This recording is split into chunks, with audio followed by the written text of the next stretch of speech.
Alright, so jom kita tengok soalan nombor 7 ni pula. And then for those yang nak baca question tu boleh pause dulu. Okay, so dekat sini dia ada beritahu 2 types of baju kurung. Satu is baju kurung pesak and satu lagi baju kurung modern. Okay, so kita kena level dulu what is kita punya types of baju kurung. So pesak saya letak dia sebagai X and modern saya letak dia sebagai Y. Okay. Jadi dekat sini bila kita dah label, so senang. Kalau kita nampak je modern dengan pesak, kita tahu dah huruf apa. So question A dia beritahu write 3 linear inequalities. So kita kena buatkan statement kita tu jadi dalam bentuk linear inequalities.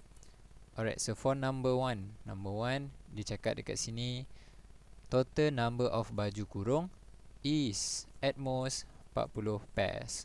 So at most dekat sini maksud dia adalah paling banyak, so less than or equals to. Jadi total number adalah X tambah Y less than equals to 40. Itu adalah linear equalities yang pertama. So number 2 pula. Number 2 is the maximum numbers of baju kurung pesak is 25 pairs. Okay, so maximum adalah maksud paling banyak. So paling banyak dia limit dekat situ, so it should be less than or equals to 25. And then apa yang less than? So pesak adalah huruf X. Okay, so X is less than or equals to 25. Jadi number 3. Okay, number 3 cakap minimum numbers of baju kurung modern is 10 pairs. So baju kurung dia punya minimum tu adalah lebih besar sama dengan, so it could be more. So baju kurung modern adalah huruf Y. So gantikan saja. Alright, so A kita dah settle. So let's proceed buat yang question B. Okay, so question B saya fast forward. Saya buat dalam komputer ni, so dia akan nampak graf yang sama jugalah actually. But then you should know how to find line tu lah. Just buat 2 coordinates and then terus akan dapat line garis tu. So here your graph should be like this. Sekejap, alih sikit and then okay, sekejap. Okay. Alright. So bentuk your graph should be like this lah.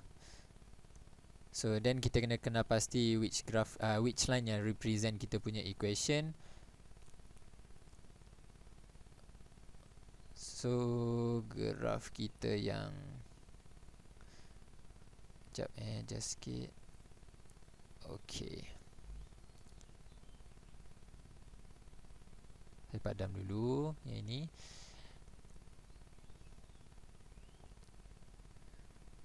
Alright, so dekat sini untuk siapa yang tak tahu nak buat line tu, you can do like this. So cari 2 titik and then represent your straight line. So buat salah satu sebagai kosong and then you will get another 2 points lah dekat sini. X kosong, Y sama dengan 40. So here kat sini garis yang purple tu adalah X tambah Y sama dengan 40. So next yang merah tu adalah X sama dengan 25. Yang biru tu Y sama dengan 10. Jadi bila kita dah tahu ketiga-tiga line, so kita tengok kita punya linear inequality sign.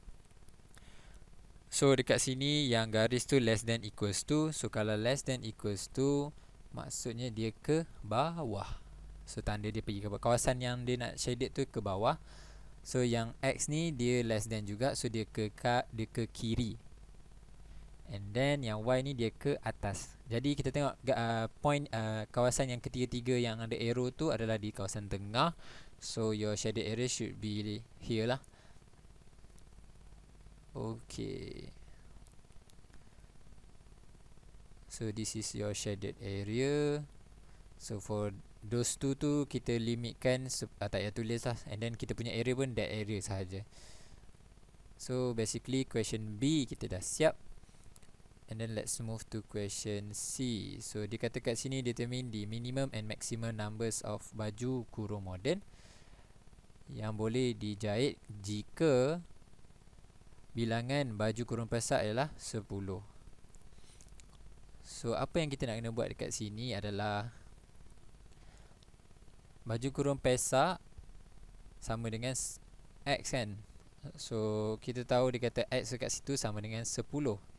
So cari nilai minimum dan maksimum. So pergi dekat your graph and then tarikkan garis point daripada X sama dengan 10 tu pergi ke atas, tengok kena dekat line mana. So bila tengok kena dekat line mana, so yang bawah tu, yang atas tu adalah maksimum, yang bawah ni adalah minimum. So apa maksimum minimum? Sebab soalan tu dia minta. Jadi dekat sini awak tahu awak punya maksimum adalah 30. Macam mana 30? Tarik minimum dia adalah 10. So 30 ni dapat daripada bila kita tarik dia pergi ke Y. Sebab dia suruh cari baju kurung moden. So baju kurung moden kan Y kan. So tarik pergi ke Y. And then basically kita dapat lah straight away answer dia. So question C pun we already done. And then question D. So the cost of sewing baju kurung pesak is 50. And then baju kurung moden is 75. So calculate the maximum income yang boleh Puan Jasmine dapat jika dia menjahit 15 pasang baju kurung pesak. Okay, so for question D ni so question D, apa yang kita nak kena buat adalah kat sini, kalau cost mestilah kita darabkan dia dengan harga kuantiti kan. Cost darab kuantiti kita akan dapatlah nilai income. So dekat sini adalah kita tahu dulu pesak sama dengan 15. Jadi nilai X kita adalah 15 kat situ. And then pergi dekat your graph and then tarik dekat X sama dengan 15. So dekat sini cari nilai Y dia. Nak cari maksimum lah. Kenapa kita kena ambil yang atas? Sebab yang bawah tu adalah minimum. So yang atas tu adalah maksimum. Sebab kita nak maksimum income kan. So kita dah tahu Y tu akan sama dengan 25. Jadi nilai income kita adalah 50 darabkan dengan X tambah dengan 75 darab dengan Y sama dengan income. Okay, so it's actually kalau kita nak dapat ni, so kita dah tahu dua dots yang maksimum. So 50 darabkan dengan X kita adalah 15. And then 75 darabkan dengan kita punya Y which is 25. And it is equals to maximum income. Alright. So dekat sini when you tekan calculator, straight away dapat RM 2625 sama dengan maximum income. So this is the answer lah for this question. So it's quite easy actually, cuma cara awak faham ayat tu je. Okay, so settle question 7. So let's move to question 8 pula. So question 8 pun is quite similar actually. So baca soalan dulu.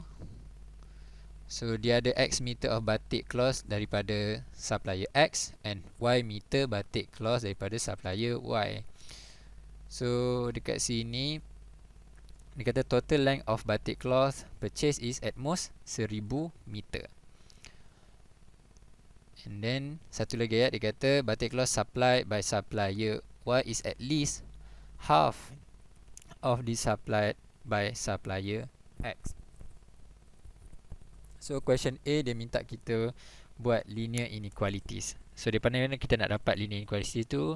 Daripada kita punya ayat tu. So first tu, daripada first ayat tu kita boleh tahu yang X tambah Y at most less than equals to 1000. So XY ni saya dah label daripada supplier X and supplier Y. So yang second ayat tu pula dia kata supply Y, so at least half. So maksudnya Y lebih besar sama dengan 1/2 X. So paling sikit separuh. So could be more. So question A kita dah siap. So let's move to question B. So question B, saya nak buat graph, so I make it a bit faster. So kat sini saya settle up using computer je. So right, select math and graph in 2D. Okay, so basically this is the graph. So sekejap saya tampilkan dia. Okay, the graph should be like this. Besarkan. Alright, so the graph should be like this lah. So this is the graph for X tambah Y sama dengan 1000.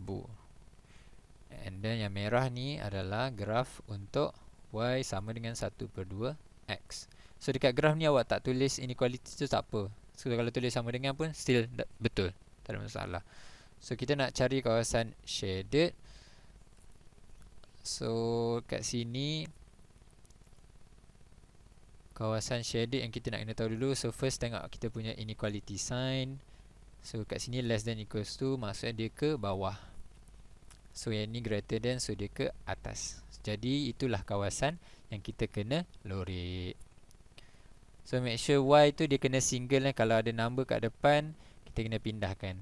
Baik, make sure dia single seorang-seorang, baru kita boleh buat atas bawah atau kiri kanan. So yep, that's the shaded area. So question B is done. So question C dia bagi tahu minimum and maximum length. So dekat sini purchase 500 batik cloth from supplier X. So for question C, dia kata X sama dengan 500. Dia nak minimum maximum untuk Y. Jadi tarik dekat X sama dengan 50, pergi ke garis tu, and then dapat 2 point atas dan bawah. Okay, jadi dekat sini atas ni adalah bawah adalah point untuk minimum, and atas adalah untuk maksimum. Jadi kita punya maksimum adalah maksimum minimum. Okay, so maksimum kita adalah 500. So untuk minimum kita adalah 250. Kalau awak buat graph in proper scale, awak akan dapatlah nilai dia. Okay, so question C siap. Question D pula. So question D is a bit kena fikir lebih sikit lah. So dia kata kat sini supplier X faces shortage of stocks. And then dia bagi tahu Encik Aiman forced to purchase at least 3/4 batik cloth from supplier Y. So dia kata ada shortage, and then Encik Aiman has purchased at least 3/4 batik cloth daripada supplier Y. Okay, jadi dekat sini maksudnya dia kena Y lebih besar sama dengan 3/4 daripada total batik tu. Sebab dia nak beli kan. So kat sini kita boleh just substitute masuk. So total adalah daripada X tambah Y. So Y lebih besar sama dengan 3/4X plus 3/4Y. So kita pindahkan. So dekat sini awak akan dapat, after kita olah macam biasa je lah. So here you will get for question 1 is Y greater than equals to 3X. So ini adalah jawapan untuk number 1. So untuk number 2 dia suruh buat draw straight line representing the inequalities. Jadi dekat sini just buat cari 2 titik, and then so if X equals to 0, Y pun akan dapat 0 juga. So another point is, kalau you can pick any point, so I pick here is X equals to 100, so Y akan dapat 300. Jadi point dekat sini awak akan dapat dekat origin. Satu dekat origin which is 00 tu. Okay, kejap. So 0 kat situ, and then X 100 and then Y 300. Jadi dekat sini yes, it is here. So kita buat satu garis cantik sikit, tarik sampailah ke atas. And then don't forget to label awak punya garis. So this is Y sama dengan 3X. Okay, that's it. So siaplah kita punya jawapan.